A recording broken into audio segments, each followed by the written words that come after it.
Hello everyone, कैसे हैं आप सब। देखिए आज की वीडियो बहुत इंटरेस्टिंग है। पूछो कैसे। जैसे अभी हम बात करने वाले हैं सुजलॉन के बारे में और मोतीलाल ओसवाल ने बोला है कि 30% अपसाइड की न्यूज है। ठीक है, अब इसमें कहानी क्या हो सकती है। सीएमपी पे चल रहा है तो कोई उस न्यूज को खरीद के बाय करना चाहेगा। कोई हो सकता है सुजलॉन में हाइपर फंसा हुआ हो और वो कहे कि अरे वाह 30% मोतीलाल ओसवाल ने कहा है, मैं होल्ड करता हूँ, मेरा भाव आ जाएगा। राइट, यानी कोई फ्रेश बाय करना चाहता है, कोई फंसा हुआ है वो करना चाहता है, कोई मोमेंटम का चलो अरे हम इन्वेस्टर तो है नहीं, मोतीलाल ओसवाल के न्यूज़ पर 2-4-5 दिन में रुपया कमा लेते हैं।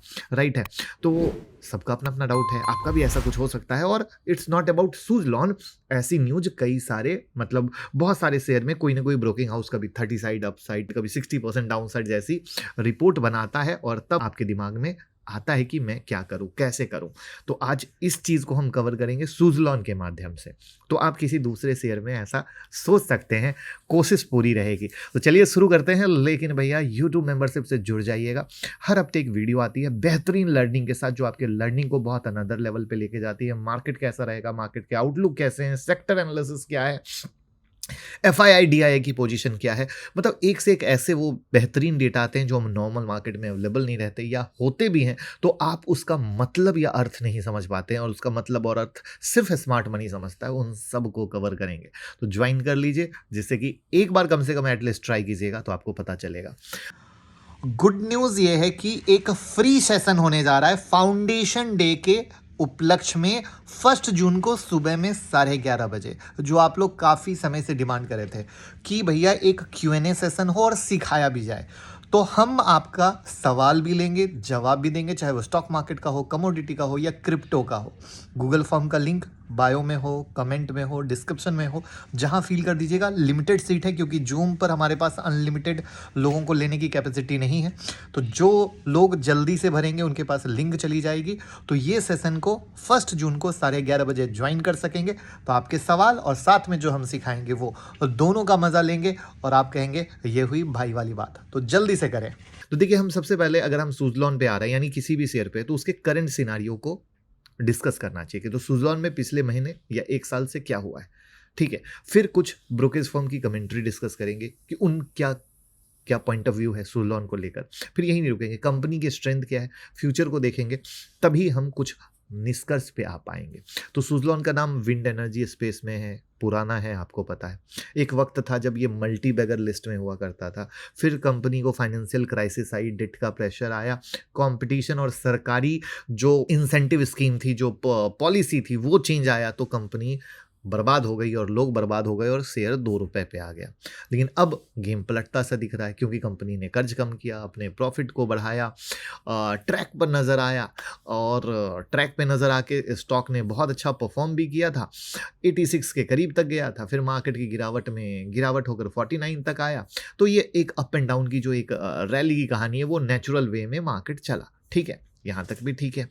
ठीक है, पिछले कुछ दिनों में शेयर ने अच्छा मोमेंटम दिखाया। अगर हम पिछले हफ्ते में बात करें तो एक हफ्ते में 9% का रिटर्न, एक महीने में 10% का, 6 महीने फ्लैट रहा। रीज़न मार्केट ही गिरा था, तो कोई शेयर तो बचता ही नहीं है।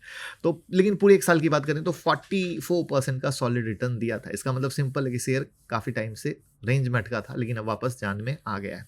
और इसी मोमेंटम को देखते हुए 30% का अपसाइड किसने बोला? मोतीलाल ओसवाल ने बोला, मैं नहीं बोला हूँ। लेकिन ऐसा क्यों, इसकी वजह क्या है, ये समझना बहुत ज़रूरी है। इसके पीछे की कहानी है सरकार का नया बूस्ट। तो अब बात करते हैं उस पॉलिसी की जिसने शेयर को नया बूस्ट दिया। सरकार ने एक नया ड्राफ्ट नोटिफिकेशन जारी किया है, RLMM, यानी revised list of models and manufacture of wind turbine. अब इस ड्राफ्ट में कहा गया है कि विंड टरमाइन बनाने में लोकल कंपोनेंट का यूज अब मैंडेटरी होगा। यानी अब फॉरेन कंपनी के लिए इंडिया में compete करना और मुश्किल होगा, और इसका सीधा साधा फायदा किसको मिलेगा? लोकल प्लेयर को मिलेगा। इसलिए सुजलॉन के शेयर में तेजी आपने देखी। सुजलॉन के पास अपनी इंटीग्रेटेड मैन्युफैक्चरिंग कैपेसिटी है, कैपेबिलिटी है, जैसे ब्लेड, नेशल, टावर्स और सब इंडिया में बनता है। इसलिए RLM पॉलिसी अगर फाइनल हो गई तो फायदा किसको मिलेगा? सुजलॉन को मिलेगा। अब देखो कैसे सोच रहे हैं, मैं ध्यान से समझना कि ब्रोकिंग कंपनी ने क्या पॉइंट पकड़ा, किसके कारण बनाया, क्या वो जेन्यून है। कई बार ब्रोकिंग कंपनियों के यूं ही कहानियां रहती है, जैसे 60% गिरेगा, 50% गिरेगा, वो गिरता फिरता नहीं है, रिटेलर बेचारा डूब जाता है। ठीक है, तो हमें उस डीप एनालिसिस में जाना पड़ता है कि सच क्या है, सच है कि नहीं। तो अभी भी कहानी क्या है कि RLM पॉलिसी फाइनल होगी तो वो ऑर्डर कौन यूज़ करेगा? सुज़लॉन यूज़ करेगा क्योंकि उसके पास है, यानी ये सच धरातल पे है। तो इस डेवलपमेंट के बाद ही मोतीलाल ओसवाल ने बाय रेटिंग दी और टारगेट ₹75 के पास के करीब का दिया। अभी ब्रोकरेज का कहना है कि रिसेंट करेक्शन के बाद वैल्यूएशन अट्रैक्शन हो गए। फाइनेंशियल ईयर 2027 के एक्सपेक्टेड प्रॉफिट के हिसाब से कंपनी सिर्फ 24 एक्सपी पर ट्रेड कर रहा है, जो सेक्टर के कंपैरिजन में काफ़ी ठीक है। अगर हम थोड़ा आरएलएम की बात करें तो पॉलिसी लागू होती है तो दो ब्लेड चेंज होंगे सुज़लॉन में। पहला है कंपटीशन कम हो जाएगा क्योंकि फॉरेन कंपनी को लोकल सोर्सिंग करना पड़ेगा। दूसरा, डोमेस्टिक कंपनी जैसे सुज़लॉन को ज़्यादा ऑर्डर मिलेगा। अभी सिर्फ 50-60% ही विंड ऑर्डर इंडियन कंपनी को मिलते हैं, लेकिन पॉलिसी आई तो क्या होगा? इनका मार्केट शेयर बढ़ेगा। यानी सिर्फ बात मोतीलाल ओसवाल तक नहीं है, बात एक बड़ी पिक्चर की है। दूसरी तरफ जेएम फाइनेंशियल ने भी स्टॉक पर बाय रेटिंग दी है। वो भी कहते हैं कि मुझे लगता है ऊपर जाएगा, अभी ऊपर जाना है। तो ये हो गई ब्रोकरेज हाउस की बात। लेकिन सिर्फ यानी ये देखकर डिसीजन लेना है, कंपनी की खुद की स्ट्रेटजी क्या है वो समझना है। तो सुज़लॉन अब अपने ईपीसी यानी इंजीनियरिंग, प्रोक्योरमेंट और कंस्ट्रक्शन बिजनेस पर भी फोकस कर रही है। तो आज की डेट में टोटल ऑर्डर बुक का लगभग 20% हिस्सा ईपीसी का है और मैनेजमेंट का प्लान है 50% तक जाने का। इससे फ़ायदा क्या होगा? तो ईपीसी एक हाई मार्जिन सेगमेंट होता है, याद रखिए, सीख लीजिए। कभी भी किसी भी धंधे में जहाँ ईपीसी है वो हाई मार्जिन सेगमेंट है और आज के डेट में छोटा मोटा बिजनेसमैन भी यही करना चाहता है। अगर सुज़लॉन इस पर फोकस करता है और आरएलएम पॉलिसी का सपोर्ट करता है तो कंपनी की प्रॉफिट और इंक्रीज होगी। तो ये एक लॉन्ग टर्म स्ट्रक्चरल शिफ्ट होगा। ऑलरेडी सुज़लॉन विंड सेगमेंट में मार्केट लीडर है। इसका मार्केट शेयर 37% के आसपास का है। इसके चलते इसके पास 5 गीगावाट का ऑर्डर बुक भी है, जो ये बताता है कि फ्यूचर अर्निंग सही लग रही है। अगर फाइनेंशियल परफॉर्मेंस की बात करें तो दिसंबर क्वार्टर पिछले 10 क्वार्टर में सबसे बेहतरीन रहा रेवेन्यू और प्रॉफिट के मामले में।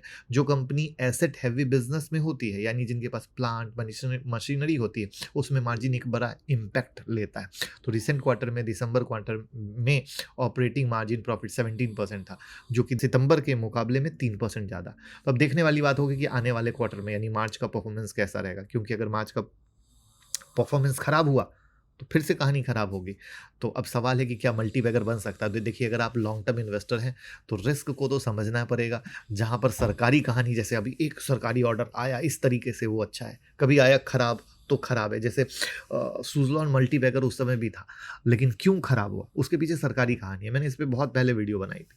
तो ये सब चीज़ें समझना बहुत इंपॉर्टेंट आता है कि जैसे ही हम सरकारी मोहब्बत में घुसते हैं, तो सरकारी मोहब्बत जब तक है तब तो हम सबसे राजा बाबू हैं। जब सरकारी मोहब्बत खराब तो हमसे बड़ा रोड पे पड़ा कोई नज़र नहीं आता है।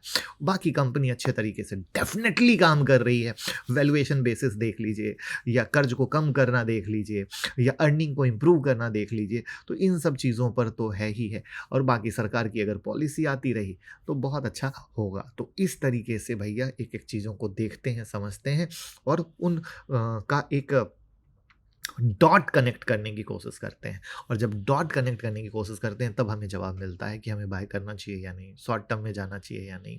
क्योंकि वहाँ पर पता है, शॉर्ट टर्म में जाने वाले को चार्ट पैटर्न भी देखना बहुत इंपॉर्टेंट होता है कि चार्ट पैटर्न में कोई ब्रेकआउट हो रहा है या नहीं। क्योंकि चार्ट पैटर्न में अगर ब्रेकआउट नहीं हो रहा है और किसी को स्विंग ट्रेड करना है तो उसको नुकसान ही हो जाएगा। फिर लॉन्ग टर्म इन्वेस्टर को यहाँ पर सरकार की पॉलिसी समझो अभी सब कुछ सही है, लेकिन कल के डेट में सरकार कहे नहीं अब हम नहीं लाते, वॉट एवर द रीज़न, उनकी मर्जी, तो क्या होगा? निगेटिव इम्पैक्ट आ जाएगा। तो क्या ये सिर्फ छोटी सी चीज़ पे जाना चाहिए, ये छोटी पिक्चर देखनी चाहिए या बड़ी पिक्चर देखनी चाहिए? तो हमेशा बड़ी पिक्चर देखनी चाहिए। तो बड़ी पिक्चर के आधार पर चीज़ों को जब मिलाते हैं, देखते हैं, समझते हैं, तब एक डिसीजन ले पाते हैं। तो कोई कमी लगी हो अगर एनालिसिस में तो कमेंट में ज़रूर बताइएगा।